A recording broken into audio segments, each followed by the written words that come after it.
अस्सलाम वालेकुम। आज हमारा टॉपिक है role of gypsum in industries. तो इसके पॉइंट्स हैं, पहले आप पॉइंट्स को याद करेंगे तो आपको याद करने में आसानी होगी। किसी भी चीज़ को याद करने का आसान तरीका यह है कि पहले पॉइंट्स याद करें, फिर आपको आसानी से याद हो जाएंगी। पहले आज पढ़ेंगे हम जिप्सम, फिर प्लास्टर ऑफ पेरिस, उसको पीओपी भी कहते हैं, dead burn plaster, why plaster of Paris is used in moulding, uses of plaster of Paris, cement plaster और हार्ड फिनिश प्लास्टर। तो पहले हम जिप्सम के बारे में बताते हैं। Hydrated calcium sulphate is a mineral that occurs in large deposit throughout the world.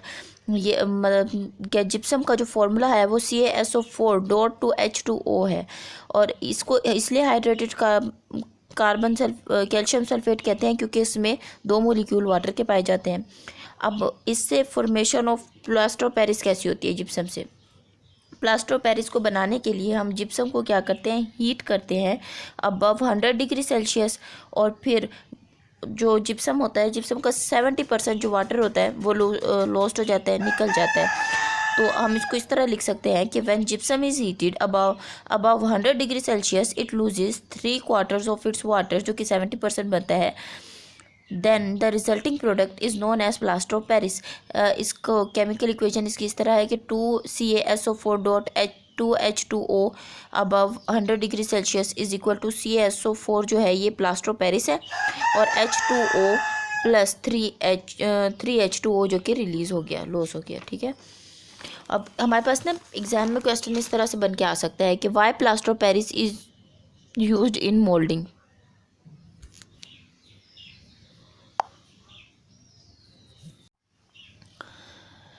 अगर इस तरह सवाल बन के आया ना एग्जाम में कि why plaster of Paris is used in moulding, तो आप इसको इस तरह लिख सकते हैं कि एक बीकर में हमने प्लास्टर ऑफ पेरिस और वाटर लिया, और हमने उसमें मतलब प्लास्टर ऑफ पेरिस डाला और फिर वाटर डाला।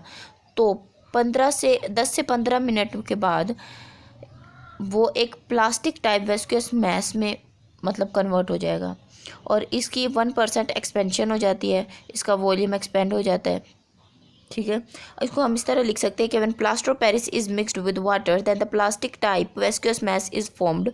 तो this process is done in 10 to 15 minutes. In this process about 1% expansion also take place, then it is used in molding in sharp casting, चमक दमक, शार्प कास्टिंग चमक दमक मोल्डिंग में इस्तेमाल होता है।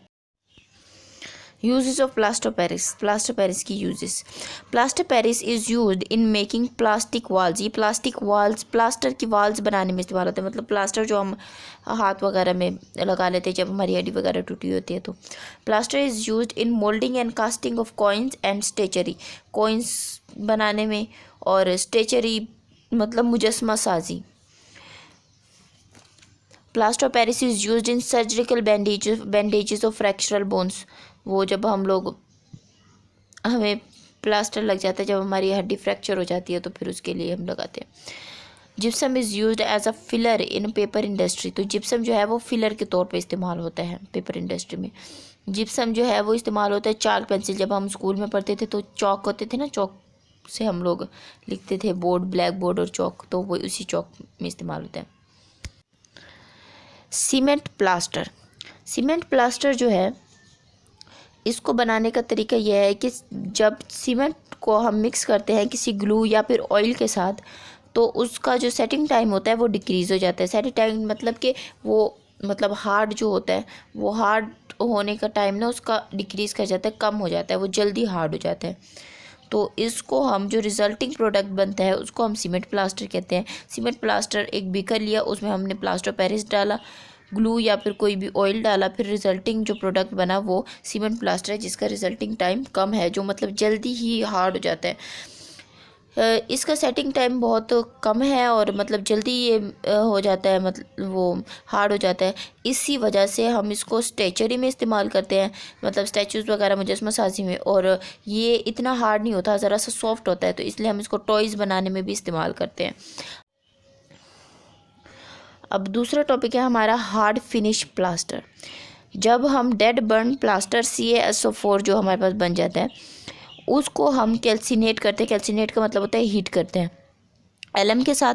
एलम वो डबल साल्ट पोटाश एलम जो होता है, हमने पढ़े थे ना 11th में डबल साल्ट के बारे में, वो जैसे AlSO4 3.2H2O, या फिर बोरेक्स, सोडियम बोट डी से डिकाहाइड्रेट, NaBO+10H2O।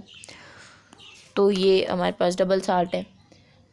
तो फिर इसका सेटिंग टाइम क्या करता है, वो इंक्रीज़ कर जाता है। जो रिजल्टिंग प्रोडक्ट होता है वो हमारे पास एक हार्ड फिनिश्ड प्लास्टर होता है, एक हार्ड फिनिश प्लास्टर हमें मिल जाता है, ठीक है, रिजल्टिंग प्रोडक्ट।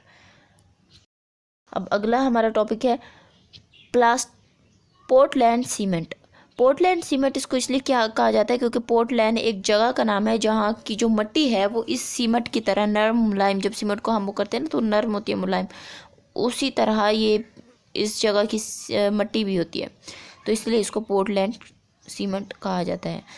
अब अगर हम क्ले मिट्टी जो होती है, चिकनी मिट्टी को लाइमस्टोन के साथ मिक्स करते हैं और उसको फिर हीट करते हैं तो क्लैंकर बनता है। तो एक प्रोडक्ट बनता है जो कि क्लैंकर कहलाता है। अब उसको जब हम ठंडा करते हैं और उसमें 2% जिप्सम डालते हैं और फिर उसको ग्राइंड करते हैं तो पोर्टलैंड सीमेंट बनता है। अब हम 2% जिप्सम क्यों डालते हैं, ये क्वेश्चन भी बन के आ सकता है पेपर में कि why 2% gypsum is added in Portland cement.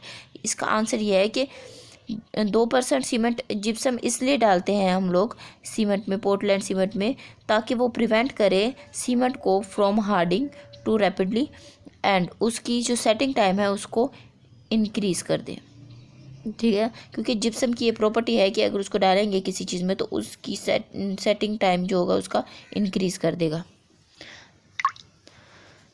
तो यही था आज का हमारा टॉपिक, और प्लीज़ लाइक और सब्सक्राइब करना ना भूलें। और इसी तरह बाकी अगर आप लोगों को वीडियोस देखनी हो और नोट्स चाहिए हो तो प्लीज़ मेरे चैनल के साथ जुड़े रहें। और ये नोट्स आप इसके नोट्स बनाएं और आपको पेपर में बहुत फ़ायदा होगा इससे।